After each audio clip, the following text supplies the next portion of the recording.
Paano kung sasabihin ko sa'yo na baka pinagpahinga lang kayong dalawa ng Diyos? Siguro pinaghiwalay mo na kayo pansamantala.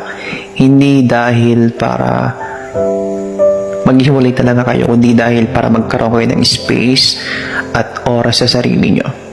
Paano kung naghiwalay kayo para ma-realize nyo lahat ng pagkakamali nyo, at kapag nag-comeback na kayo or nag-meet kayo ulit, ay mas higit pa dun sa past nyo ang mangyayari sa inyo?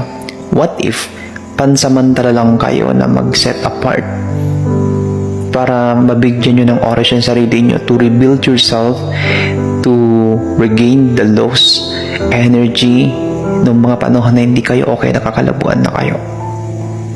Naniniwala ka ba na may chance na mag-meet pa kayong dalawa at pinagpahinga lang yung puso nyo?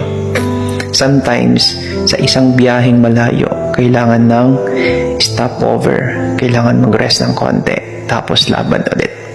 What if ganun ang senaryo ng love life mo?